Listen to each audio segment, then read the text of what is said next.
Hello everyone, good morning. तर पुन्हा एका नवीन व्हिडिओमध्ये तुम्हा सगळ्यांचं खूप खूप स्वागत आहे. तर मी आली आहे आज कल्याणीकडे, कारण आज तिच्या मुलाचं आहे अन्नप्राशन, म्हणजे नियांचं अन्नप्राशन. तर आजचा ब्लॉग खूप इंटरेस्टिंग राहणार आहे. तर पूर्ण ब्लॉग बघायला विसरू नका. अन्नप्राशनच्या डेकोरेशनची सगळी तयारी कल्याणीने आधीच करून ठेवलेली होती. फक्त गुलाबाची फुलं मिळालेले नव्हते. असो, पण जेवढं होईल तेवढं आम्ही आमचा बेस्ट देण्याचा प्रयत्न करणार होतो. आणि खूप सारे छोटे छोटे टॉईज पण आम्हाला मिळाले होते.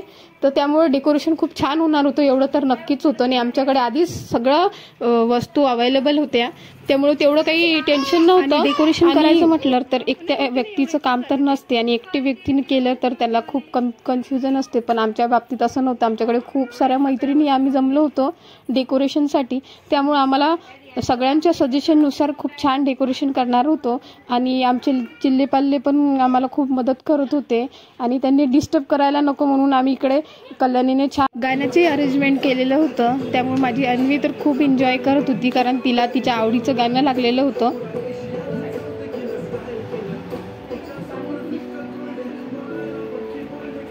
डेकोरेशनसाठी आणखी एक मैत्रीण आलेली होती, जी माझीच नाही तर कल्याणीची पण खूप जुनी मैत्रीण आहे, आणि मला खूप दिवसानंतर भेटलेली होती. तर मला खूप छान वाटत होतं. तर तिच्या सजेशननुसार आम्ही थोडंफार डेकोरेशन केलेलं होतं, आणि थोडंफार राहिलेलं होतं.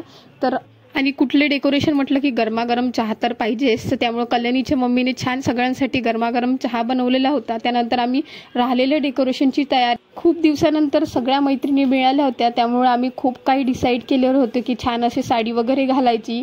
आणि आता ते प्लॅन कुठपर्यंत सक्सेस होणार याची काही गॅरंटी नाही आहे, कारण आमचे लेकरं जिथपर्यंत शांत राहणार तिथपर्यंत आमचं सगळं व्यवस्थित होणार. पण ते राहिले नाही व्यवस्थित तर मग आमचा प्रॉब्लेमच आहे. आम्हाला साडी घालायला मिळणार की नाही ते बघूया. ते आधी सगळे प्लेट्स वगैरे सगळ्या सजवून घेतलेल्या होत्या. कल्याणी खूप वेगवेगळ्या प्रकारच्या ड्रायफ्रुट्स आणलेले होते, पेढे वगैरे आणले होते, आणि फ्रूट्स पण आणलेले होते. त्यामुळं जितकं होईल तितकं आम्हाला शॉर्टकटमध्ये सगळं निपटवायचं होतं. डेकोरेशनची तयारी सुरू होती, आणि थोडंफार फुलाचं डेकोरेशन राहिलेलं होतं. त्यात अन्वी खूप मदत करत होती आमची. तिचं पण रियांच्या अन्नप्राशनसाठी खूप मोठं कॉन्ट्रीब्युशन होतं, आणि खास करून ती मला खूप त्रास बिलकुलही देत नव्हती, आणि सगळ्या गोष्टी खूप एन्जॉय करत होती. त्यामुळे मला तेवढं काही टेन्शन नव्हतं, कारण कुठलंही काम करायचं म्हटलं की अन्वीचं मला फार टेन्शन येते. पण तिच्या मावश्या होत्या तिला बघणाऱ्या, त्यामुळे ती पण खूप एन्जॉय करत होती. फायनली सगळं डेकोरेशन झालं, आणि डेकोरेशन कसं दिसत आहे ते कमेंटमध्ये मला नक्की कळवा, कारण यामध्ये खूप मेहनत गेली. 1-2 तास गेले आमच्या या डेकोरेशन. पण रांगोळी मात्र कल्याणीनेच काढलेली होती, कारण आम्हाला खूप वेळ झाला होता. त्यानंतर छान छान असे रेडी झालो, छान असं साडी वगैरे घातली. पण फक्त रेशमानेच साडी घालून काढली, कारण तिचे बाळ बिलकुलच राहत नव्हतं, खूप रडत होतं. त्यामुळे तिने साडी घालून वेअर केली होती, पण ती वेळेवरच ते काढावं लागली, कारण तिचं बाळ बिलकुलच राहत नव्हतं. त्यानंतर रियांसाठी हा ड्रेस आणलेला होता, पण वेळेवर त्याने घातलाच नाही तो, कारण त्याला खूप त्रास होत होता आणि खूप रडत होता वेळेवरच. त्यामुळं जसं होईल तसं त्याला बसवलं, आणि त्याचं औक्षवण केलं. सगळ्या गोष्टी मनाप्रमाणे आणि खूप व्यवस्थित झाल्या. त्यामुळं जेवढं आम्ही जसं ठरवलं होतं तसंच झालं सगळं. त्यानंतर आशुताईने औक्षवण केलं.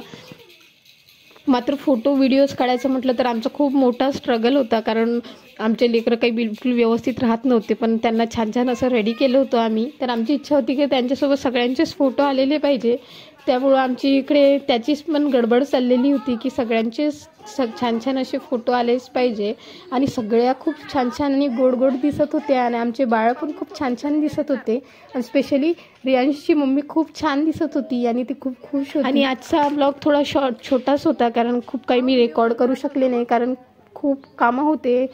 त्यामुळं मग हा छोटासा ब्लॉग कसा वाटलाय तुम्हाला कमेंटमध्ये नक्की कळवा, आणि गोड गोड अशा कमेंट करा. चला तर भेटूया पुन्हा एका छानशा अशा व्हिडिओमध्ये. तोपर्यंत बाय बाय.